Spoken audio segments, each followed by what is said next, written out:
Hello and welcome back to the Holistically Awakened podcast. I'm your host, Laurence. And today we're talking about a topic very near and dear to my heart, all about burnout. And this is something that I'm very familiar with.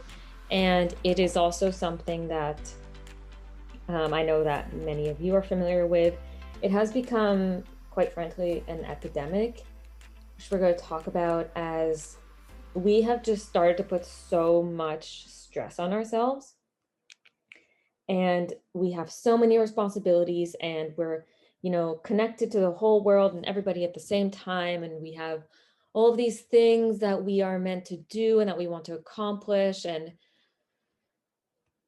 I mean, with technology and everything and the advancements, there's many great things that have taken place and we have so many opportunities now, which is amazing. But at the same time, a lot of us are living in a state of total burnout where we are emotionally, mentally, physically exhausted, brought on by, stress after stress after stress out of stress, not living in a place of alignment, not living our true potential and living in our purpose. And we are not having time for ourselves. A lot of the time we don't have time for that. We have time for everybody else. We have time for everything else, but no time for ourselves. And we don't make ourselves a priority. And I see this with a lot of my female clients, and it's something that I'm always working on as well. And this can be in all areas of our life. This can affect all areas of our life, and this massively affects the body and health. So obviously stress is a big component of my coaching, and it's something that we're continuously working on about how to manage and resources and tools and reframe it in my coaching. But today I want to talk about a sort of shift that I had with burnout and something that I learned from human design. So we're going to get into that a little bit because human design is something that I like to bring into my coaching as I've been doing a lot of research into it, and that I like to experiment in my own life. And sometimes I sort of, forget about it. And then I realize, oh, I'm living super unaligned right now, AKA I'm feeling burnt out or nothing's working, quote unquote, or I'm pushing and trying, but it's just not really getting anywhere, or my physical health is suffering, or my business, or whatever. And this is where I start to kind of get back on the human design wagon, especially like using it correctly, quote unquote, and using it in a way that, helps me navigate life. Because at the end of the day, human design is a tool. It's not something we should be confined by or put it in a box into. We don't need more boxes. But it's something that can really help us navigate life more easily and learn how to become more intuitive with ourselves and how we best show up in the world and make decisions and things like that. And so this is what really helped me recently when I heard about this concept with burnout. And so when you look at burnout, burnout is said to be a state of emotional, mental, and physical exhaustion brought on by prolonged or repeated stress. It's not simply a result of working long hours or juggling too many tasks, though those can play a role.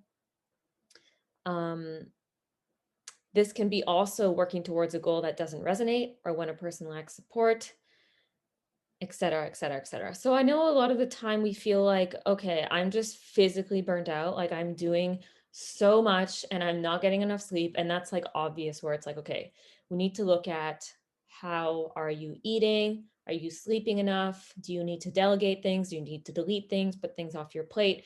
Do you need to like look at your lifestyle and see like what needs to change here? Because obviously there are limits to our physical capacities.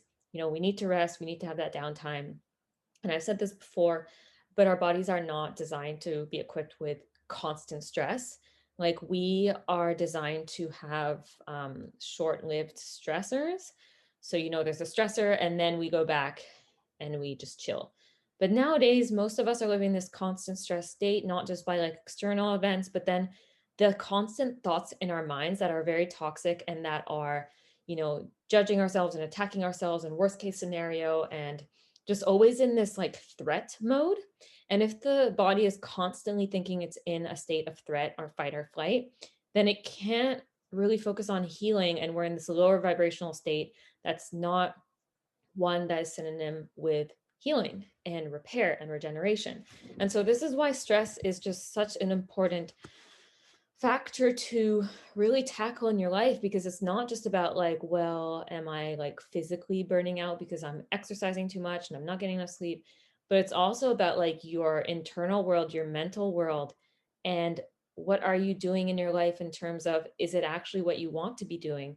Are you actually in relationship that you want to be in? Like, it's that is also a stress about not living a life that is true to you. And I think that is one of the biggest stressors that people just don't look at, because it can be scary to look at if we are not living what we want, the life that we want to be living, or surrounding ourselves with people, the kind of people that we want to be living with, or whatever in the career, because that means oftentimes that we need to set boundaries, or we need to say no to certain things, we might need to let go of certain things. And that is obviously always a challenge. It never feels good to let go of certain things, even if they're not serving us.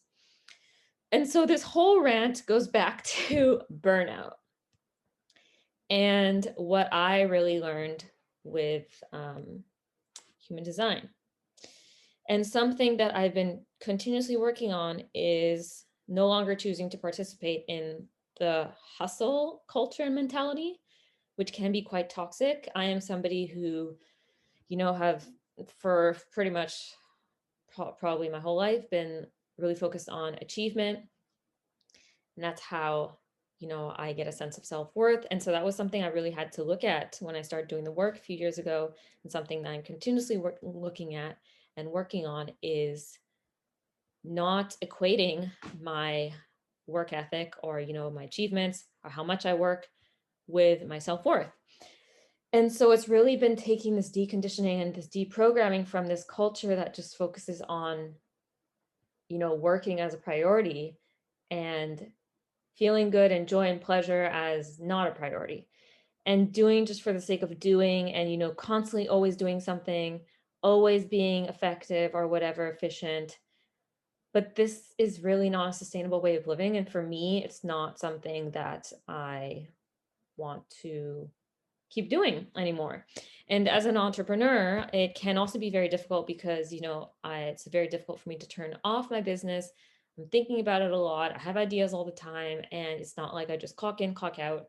I could work all day and all night if I wanted to, but there's been a lot of deconditioning around that too, and deprogramming of like, no, now it's my time off. I am not my business. It's separate from me. And it's really about prioritizing more of my joy and how good I feel. And I'm starting to really see a shift of that is priority to me. I'm going to take the time that I need to take care of myself in the morning. And I don't work before a certain time, and I don't work after a certain time. And I make sure that I have these practices during the day. And those are the priority, because if I don't feel good, and if I don't feel centered and grounded and in my truth, then I don't show up the same way either, and I don't do the same work. And this is especially true for generators, but everybody, but generators specifically, who are here to create and build, and they're often called like the workhorse, and they have a lot of energy, but that is when they are doing the right thing, and when they are lit up by what they do, and they're following their joy and their light. And that's something that I've been continuously going back to, because it's something that's not taught to us, and something that I really lost touch with. And so what I heard from human design recently was this plateau that we can reach, where we actually need to take a step back and rest and recharge and repair. And we're actually not meant to be going, going, going all the time. And a lot of the time we're conditioned, even as generators, that, okay, we're like the Energizer bunny. So we just never turn off. There's no off switch. And you're just constant energy and work all the time. And everybody can just give you their assignments or whatever. But that's not how it works. It's actually about being in your light and what lights you up, and that's where you have like so much energy. But we do need that rest too. We do need that time to recuperate, because we don't just have infinite energy. And for me in human design, I have specifically the 360 channel, and this really actually taught me that things happen when they're meant to happen, and there's a natural law and flow to the 360 channel. And so this is where we can have melancholy or even depression set in when we actually need to exercise patience and it's actually time to just wait and then respond. Um, and it's really about trusting this period instead of being frustrated, where it's like, nothing's happening, or like, why isn't anything happening? And this is where we need to create some space and some patience. And I definitely felt this where there's like a sort of depression or this melancholy. Melancholy. I never know how to say this word because I always say it in the French way because French is one of my first languages. French and English are pretty equal, but there are a few words that I say in a French way. But anyways, yeah, so this is something that came up for me where I was feeling like this sort of depressed state of like, why is nothing happening? And I'm just like waiting to take action. And I think this is also the conditioning from society where it's like, go out and make it happen and push, push, push. And yes, it's obviously important to take action, but for generators especially, it's about responding to the right thing. And so we're not actually meant to just like go out and chase things and like, force things to happen. It's about responding to the right thing that comes to you. And so this is something that was really eye-opening to me, where it was about exercising patience in that space on that plateau, where it was time to recharge and just, be chill and listen to what's coming in, what needs to shed. Because a lot of the time, if we're calling something in, it will demand a new level of ourselves, because anything new that is created, well, it can't come from the known, and we will need to step up to meet that if it is something bigger, right? And so a lot of the time I feel like we just bypass this step where it's like, okay, next thing, I achieve this, now it's next step is this, whether it's like in your health, your wealth, your business, your money, your finances, relationship, whatever your goal is. If we want something bigger, quote unquote, a lot of the time we need to clear space for that thing to come in and to receive it, and to also raise our self-worth to that, to match that thing, because a lot of the time we won't feel like we are worthy of that thing, or it's not possible, or we need to shed certain beliefs and stories and patterns and things that no longer serve us, and that might be in the way. And when we clear this space, we actually create more space for things to come into our lives. And so I think that this plateau, or this space, this sort of, yeah, this space that we have, we need to really remember that, because I think it can be easy to just be engulfed in the if nothing's happening sort of scenario of worry, and then we don't have faith that something is coming. So this space is something that can be incredibly expansive, because it's what we do with this space that can actually propel us and accelerate our growth, because something is coming. We just need to exercise patience. And especially in the 21st century, patience is hard because we have everything at every moment, at any time. Everything is so quick, but that's not how the universe works either. I mean, time is, that's a whole other discussion when it comes to like how quickly things can happen. Things can happen very quickly, but there usually will be a space of like where we need to trust and have faith, and even just look inwards and do some inner work and have that patience. So for me, this was about learning that it's not about bypassing this. It's about, accepting any of the emotions, feeling them, processing them, releasing anything, listen to what needs to be shed, and really trusting that this is temporary. This is time to recharge. This is time to take care of you, to do what lights you up, and that the next step will come to you at the right time. The timing will only make sense for you. That is also something that can be difficult to learn, because we usually have this timeline in our head, but the timeline will not be up to you, but it will make sense for you. You will usually feel it in your body. And so here for this, the message about, the generator plateau and you're not meant to be going all the time. So I've been making feeling good a priority and been starting to take these spaces that come up where I feel like nothing is happening as more of an excitement. Like, oh, this means that something is coming. And stop forcing something that is not working out for you, or trying to control everything. Start allowing over forcing, because the energy is very different too. One energy is more like worrying and lack and scarcity, and the other one is trust, right? And that feels different in the body. And one is based on stress state. We don't want to activate that fight or flight.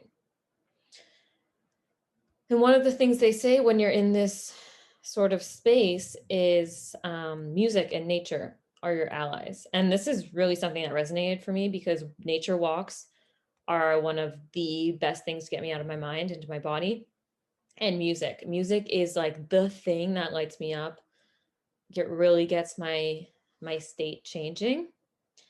And combining these two is actually something I love too. When I go for walks with like music, that really shifts my state. And so these are the top therapies during this space and this time when you're feeling like things are stalling and nothing's happening. And again, it's about that trust. And then doing things that do light you up, that make you feel good while you wait for the next step. And you will know when there is an aligned action to be taken. But sometimes this takes a little bit of space and time. So that's my little rant about burnout and the generator plateau that I've been contemplating recently. And that's been very helpful for me to just pause during these moments and remember that I don't always have to be going and doing, and I don't always have to have a billion things coming at me, and that I don't always need to know what the next step is, and that it will be revealed to me at the right timing, because when you're ready for it, it will come. And during those moments, I think that that is the best time to do the inner work, because this is where you want to build that faith and that trust muscle and expand your inner reality and your ability to receive more, because this is the time when it's the most important, when you feel like nothing is happening.